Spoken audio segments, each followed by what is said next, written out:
Hey everyone, it's Bill here again, and loads of you have been really getting into my gamified piano tutorials that I've been posting recently. So today I've got another one for you. We're going to be working on a left-hand stride pattern, just like I've just been playing. Okay, it's really common in old school jazz and blues, and stride is actually really useful for us because it helps us to develop several quite useful skills. For a start, working on stride is really handy if you want to develop your hand independence, okay, because clearly your left hand is doing a lot, it's jumping around, it's kind of having to think for itself, if you like. It also kind of helps us to think about enriching chords and chord extensions and substitutions, because we've got some really kind of quite cool and jazzy ones we can play, and all in all it's a really kind of rewarding and fun style to play. So I thought it would be quite cool to, as I say, do one of my gamified tutorials on it.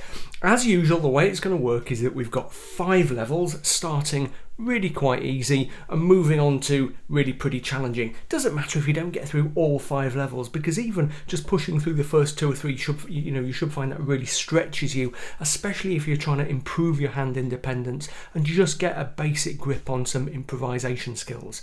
Okay, let's get going. Level 1 is pretty simple. We're just going to be learning the basic version of this left hand pattern that we'll be using throughout the tutorial.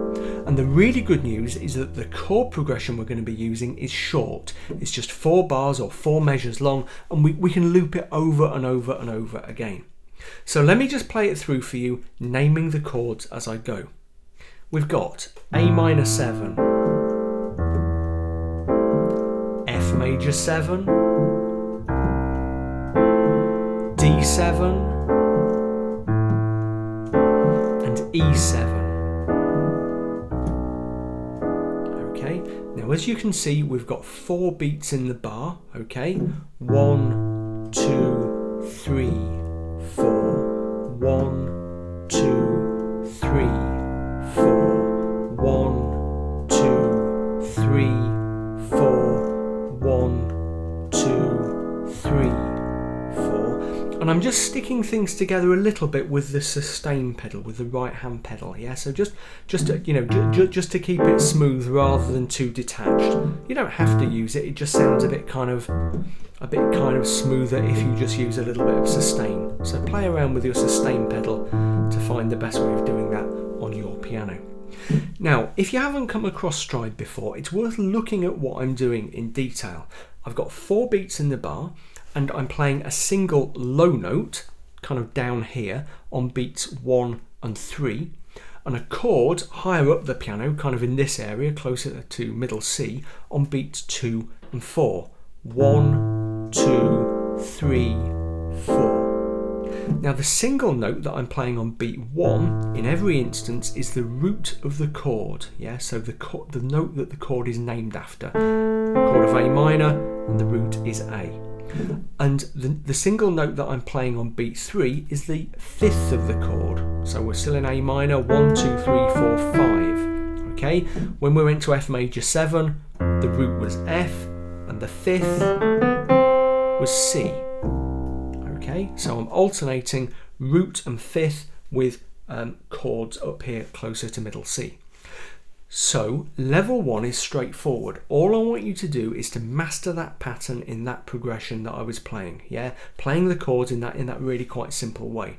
Now that looks, I hope, pretty straightforward, but there are a couple of things that I really want you to focus on getting right. Yeah. Firstly, I want you to be able to play the sequence in a rock steady 4 in the bar. Doesn't matter how slowly you go, but I want that beat to be absolutely as close as you can to perfect. Yeah, okay, no getting slower or faster as things get easier or more difficult. Secondly, try to be as precise as you can. Yeah, hitting those notes nice and cleanly, which isn't always easy when you're doing those big jumps. Yeah, so just focus on those 2 things. Now you've completed this level when you can play that pattern through, that chord progression through, steadily and evenly and confidently. Okay, and remember that precision and a good steady tempo are the things that we're really after here. Level 2 isn't going to be much more physically taxing than level 1, but we're going to add an element of mental challenge. What we're going to be doing is thinking of ways of enriching these left-hand chords. Yeah, taking the basic minor 7th, major 7th, and dominant 7th sounds and making them more kind of cool and interesting. Now, you might already be familiar with ways of extending or substituting chords, to use with technical terms. If you've studied a little bit of jazz or blues or what have you, you might have heard me talk about those subjects in other tutorials. What I don't want you to do here is kind of, and this is very easy to do, I don't want you to disappear down a music theory rabbit hole. Yeah, it's really kind of easy to say to yourself, okay, I'm going to play an A minor 11 with a sharpened 13th and a flat 5th or whatever. Is that, you know, does that work? Is that allowed? Am I allowed to do that? Do the rules say that is okay? Put all that to one side, even if you know a little bit about it, and focus much more on playing around with different notes in the chords, taking notes out, dropping notes in, and seeing how they sound. And the test should be, does that chord sound cool? And does it work within the original progression? Okay. And that second test is kind of important because once you start to get kind of really wild and wacky with chords, it's quite easy to accidentally resolve out into different keys and send yourself off into crazy directions. Okay. So does it sound cool, but does it also keep us within something like the framework of the original chord progression? It might make it sound very different, but does the basic underlying chord progression still kind of work? Let me demonstrate the sort of thing you might do there. Let me just play through the 4 bars, but with some interesting kind of little changes in the upper structures of the chords that I'm playing on beats 2 and 4. Something like this.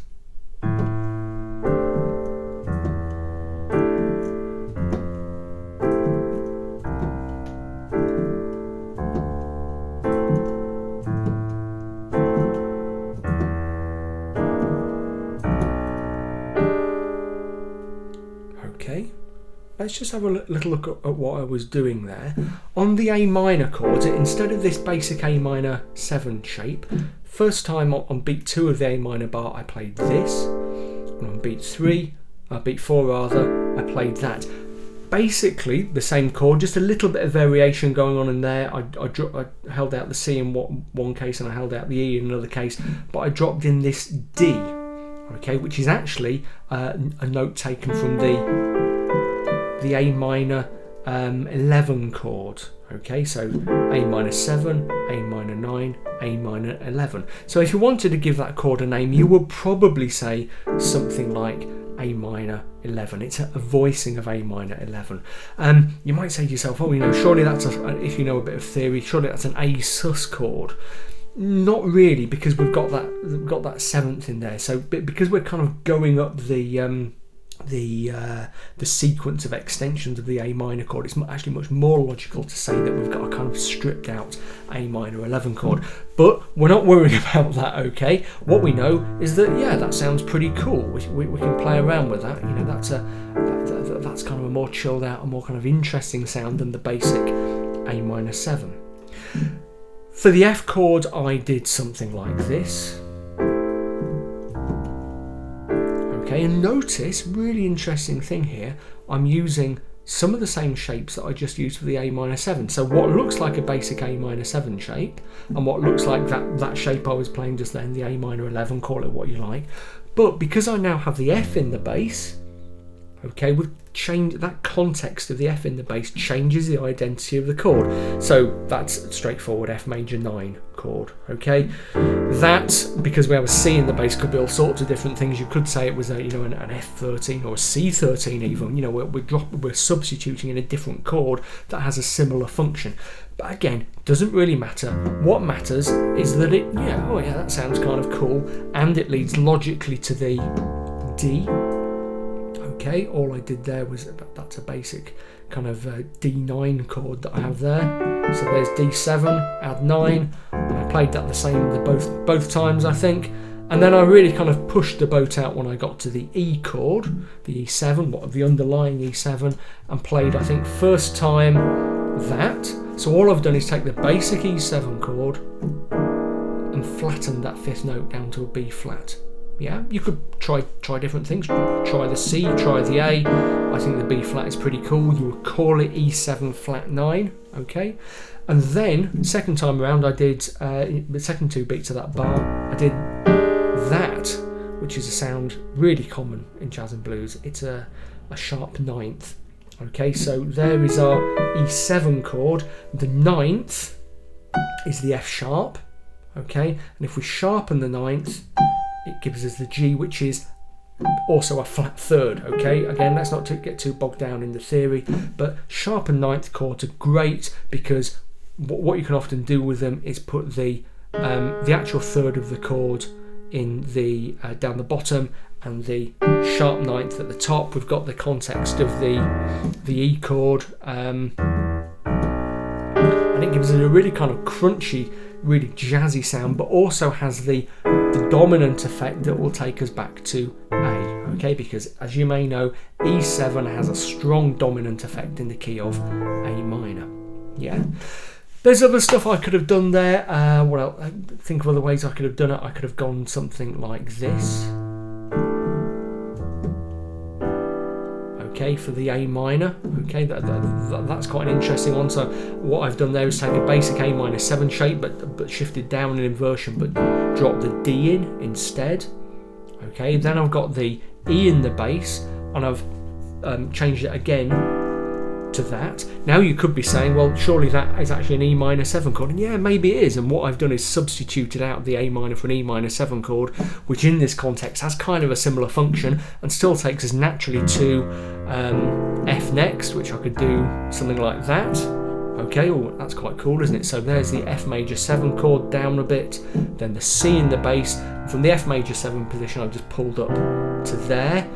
Again, you could say that B was F major 11. Equally, you could say I've just substituted in as a C major 7 chord. Doesn't matter because it takes us naturally to the D, next place in the progression.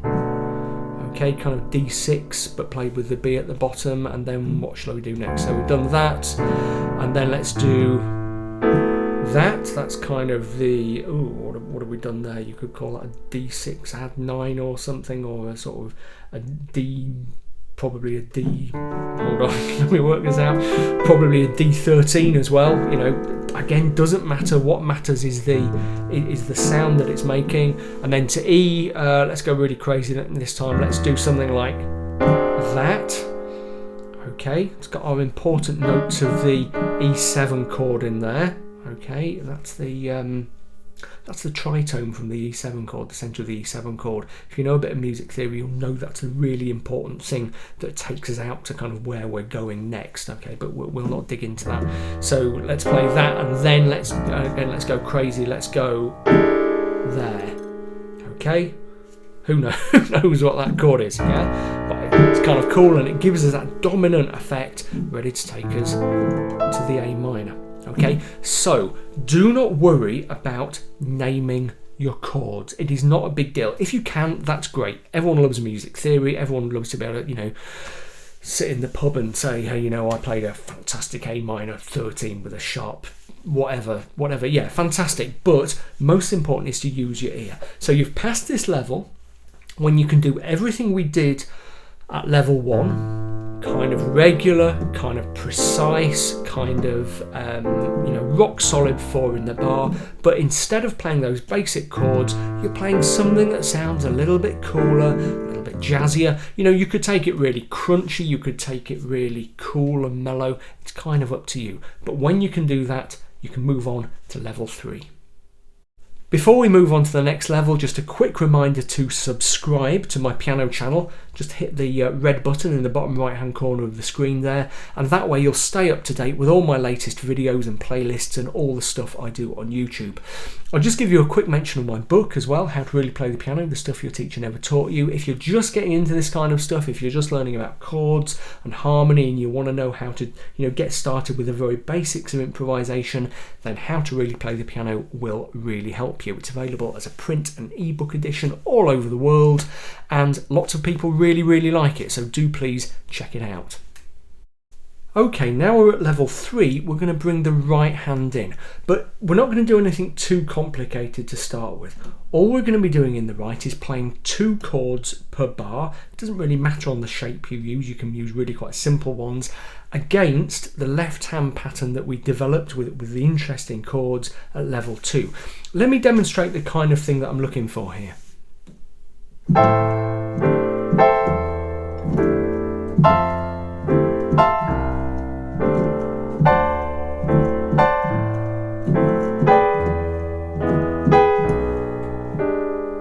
Okay, so the rhythm I'm using there is just a little bit of a syncopated rhythm. Basically, it's a dotted crotchet or quarter note followed by a quaver or an eighth note that's tied to a minim. Okay, but really, if you think about it, it's just 2 chords, but the second one is coming in just in advance of beat 3, just a little bit ahead of the beat. 1, 2, 3, 4. 1, 2, 3, 4. Okay, and playing it like that just helps to kind of maintain and develop that swinging rhythm. Okay, that makes the whole thing a little bit more fun. What chords you actually play in the right are up to you. You know, whether you just use the basic kind of major 7th, minor 7th and dominant 7th shapes, or if you try to add in some of the kind of cooler sounds that we were playing with, that's fine. But you've passed this level when you are playing regularly at a steady tempo, nice and precisely, left and right, and getting those chords, whatever shape you're using, in the right hand. Okay, and again, it's all about playing smoothly and in time, and about please being musical. Theory, I'm harping on about this a bit, but it's really important. Theory, great. More important to listen to yourself, listen to the sound you're making, and try and really get in the groove. You know, is it sounding good? Is it sounding cool?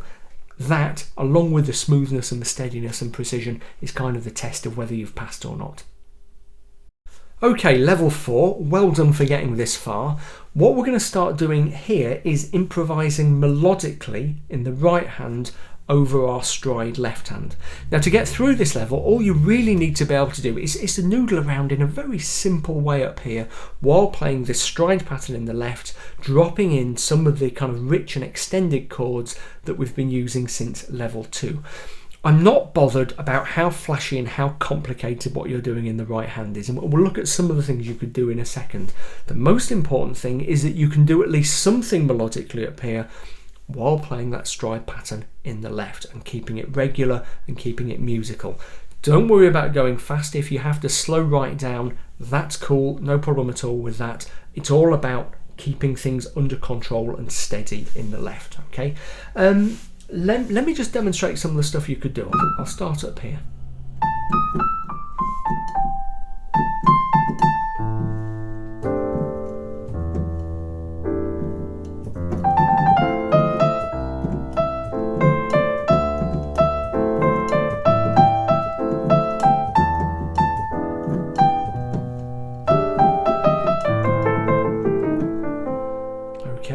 So I had my stride there, I was dropping in some of the cool chords, and really what I was doing in the right was more or less playing around with an A natural minor scale. I was tending to concentrate on the notes of the A minor pentatonic, A, C, D, E and G. I dropped in the E flat, I think mainly as a crush note. F dropped in there over the F chord and maybe over the D chord, I can't quite recall, but nothing desperately complicated. If you're just starting out with improvisation, feel free just to start in one hand position. That could be quite a cool one, okay, and just stick there throughout.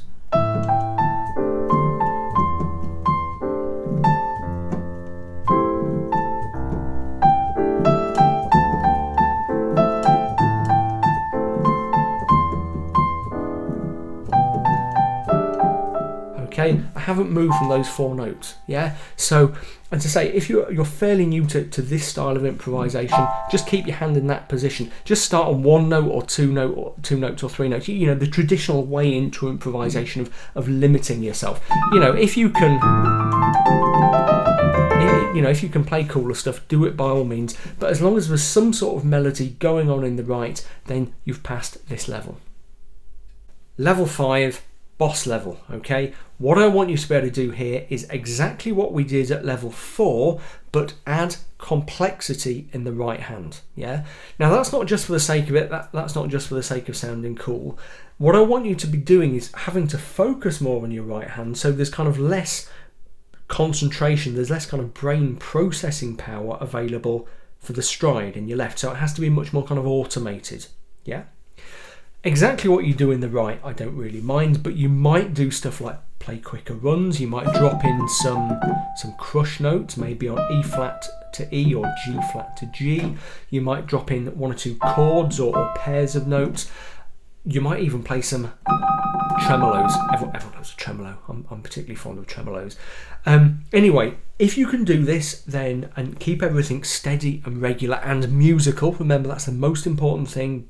Forget all the theory and stuff, you know, it's important, but it's not as important as sounding musical. If you can do all that and keep everything steady and in time, then you have passed the whole thing. Well done. You know, award yourself an extra chocolate biscuit with your cup of tea tonight or whatever. Anyway, let me just demonstrate the kind of thing that you might come up with.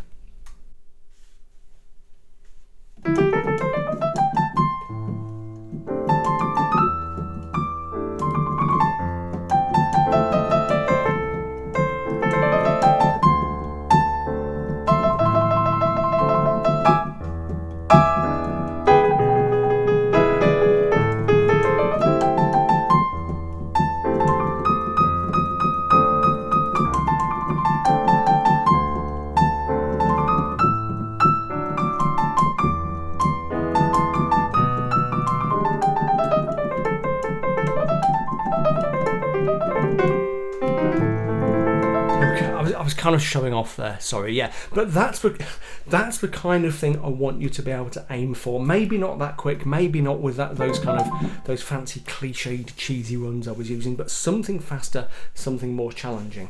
As I said, if you can do that, then that extra chocolate biscuit will be well deserved. Okay, so that's it. Hope you enjoyed the tutorial. Do remember to check out how to really play the piano if you're just starting out with chords and things. It will really help you with the nuts and bolts. Subscribe to the channel. Just hit the subscribe button down there. Don't forget to follow me on Facebook and Twitter, okay? Links underneath. I often post stuff, especially on Facebook, that doesn't appear on the channel. And also check out my Patreon crowdfunding campaign at www.patreon.com/Bill Hilton. If you can spare me just a few dollars a month, it helps to pay for my time. It means I can do less of my day job and more time doing this, which obviously, well, I like to think is pretty cool. Okay, there we go. See you next time.